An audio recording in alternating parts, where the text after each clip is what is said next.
All right, today we are jumping into a really sharp strategic analysis of the conflict in Myanmar. It's all about urban warfare, but maybe not in the way you think. We're going to look at a playbook that argues victory isn't won with guns on the streets, but by controlling a city's lifelines. So this really gets you thinking, right? How do you win a modern war when it's fought in a city? Well, the analysis we're digging into argues that it's less about head-to-head battles and a whole lot more about political maneuvering and, well, psychological games. Let's get into it. Okay, so here's our roadmap. We'll kick things off with the situation in Myanmar, then pull in some key lessons from history. After that, we'll pinpoint the regime's weak spots in the cities, which sets up a whole new strategic playbook. And finally, we'll wrap it all up with the big takeaway. All right, first section, urban warfare in Myanmar. You know, this really gets to the heart of the problem. If you're a resistance movement, how on earth do you take on a military regime right in its own backyard? We're talking about their centers of power, their government buildings, the whole shebang. It's a huge, huge challenge. So to figure that out, this analysis looks back in time. It pulls from two really important historical case studies that teach us a lot about how city-based warfare can play out in very different ways. First up, we've got the 1968 Tet Offensive in Vietnam. Now, this was a jaw-dropping moment, a massive, coordinated surprise attack on cities all across South Vietnam. It absolutely flipped the script on how everyone, especially people back in the US, saw that war. Okay, look at this breakdown. This is where it gets fascinating. Militarily, the Tet Offensive was a total failure for the Viet Cong. They took massive casualties. But, and this is the key, politically, it was an absolute masterstroke. It completely destroyed the narrative back home that the war was being won. So the lesson here is huge. Sometimes an urban attack isn't about capturing ground. It's about shattering the enemy's story, their illusion of control, and breaking their will to fight. All right, let's fast forward a few decades to a much more recent event, the fall of Kabul in 2021. I think we all remember watching that unfold, how incredibly fast the city just fell. But the thing is, the seeds of that collapse were planted way, way before those final days. So the Taliban played a totally different game. Forget a big surprise attack. They played the long game, controlling the rural areas, slowly squeezing the life out of the central government. By the time they actually reached Kabul, the whole system was rotten from the inside out. It just collapsed. There wasn't some epic final battle. The big takeaway here? The victory was won before they even got to the capital, by setting up a total political collapse. Okay, so with those two history lessons under our belt, Tet and Kabul, the analysis brings it all back to Myanmar today. It asks a simple question: what are the regime's weak spots? Where are the cracks in the armor? And it pinpoints three big ones for the State Administration Council, the SAC, right inside their own cities. So the first vulnerability, it's not about military might. It's not tanks, it's not soldiers. It's the city's plumbing, its veins and arteries. Think about it. Big cities are incredibly fragile. They rely entirely on outside networks for everything. Power, water, internet, you name it. And this is where the analysis gets really clever. It talks about levers of pain. The idea is, why fight their army head-on? Instead, you just squeeze.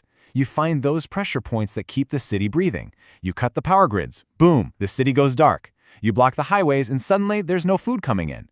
You're basically paralyzing the regime's power base without ever firing a shot in a major battle. Okay, weakness number two, the government machine itself. The analysis makes a really important point here. The civil disobedience movement has already done a ton of damage to the regime's ability to actually govern. Their civilian bureaucracy is a shell of its former self, so they're leaning super heavily on the military and police just to keep things running. So the levers of pain here are all about breaking that machine. You target the symbols of control, the police stations, the courts, all those government buildings. You go after key people. The goal is to basically make the state headless. You create chaos and show everyone that the regime can't actually control anything. And the third big weakness? It's all about morale. You gotta remember, the soldiers defending these cities often aren't the top-tier elite forces. They're guys who are exhausted, maybe they've just been pulled from the front lines, or worse, they're brand new conscripts who absolutely do not want to be there. Their will to fight is incredibly low. So how do you exploit that? Well, you hit them with psychological warfare.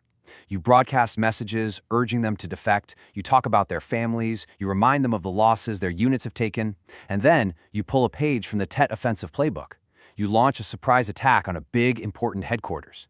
Even if you don't take it, the political shockwave is massive. It shatters their confidence. So, you take the lesson from Vietnam, the power of psychological shock, and the lesson from Afghanistan, engineering a collapse from within. You mix that with a deep understanding of the regime's weak spots, and what you get is a completely new playbook. It is a total shift in how you think about this fight. And this chart here just lays it out so clearly. On one side, you have direct confrontation. That's the high-risk, head-on fight against the regime's military. On the other side, you have this indirect strategy. You don't attack their strength, you attack their weakness. You go after logistics, administration, you basically engineer an internal collapse, just like in Kabul. So this indirect strategy really has two main moves. The first one is called choking the cities. And this is exactly what it sounds like. It's taking those levers of pain and turning them into a full-blown campaign. We're not talking about a one-off power outage, we're talking about a relentless effort to cut off the power, the water, the food, the fuel, everything a city needs to survive, until the regime's base just grinds to a complete stop. The second move happening at the same time is dismantling administration. So while you're choking the city's supplies, you're also making it impossible to govern. You hit the symbols of power, the people running the show, the goal is total chaos. You want to prove to everyone that the regime is powerless, that it can't protect anyone. And that creates a massive power vacuum. Okay, let's wrap this all up. What is the big final takeaway here? Because it really changes the whole definition of victory in a conflict like this. And here's the kicker, the one thing that makes this whole indirect strategy possible. The regime's biggest ace in the hole is its air power, right? But think about it. Using jets and bombs in a crowded city, it would be an absolute catastrophe for civilians. The international backlash would be huge. So they're hesitant to play their strongest card. And that hesitation, that's the strategic opening. And that brings us to this one powerful quote that sums up the entire analysis. Victory isn't about a bloody battle to capture a city. No, it's about making it completely impossible for the regime to hold that city. Choking the cities and dismantling the administration are the keys to victory. So I'll leave you with this final thought to chew on. Is the future of this conflict, and maybe others just like it, going to be decided by big, dramatic battles or by blackouts? By the quiet, grinding breakdown of everyday life that makes a regime's grip on power simply impossible.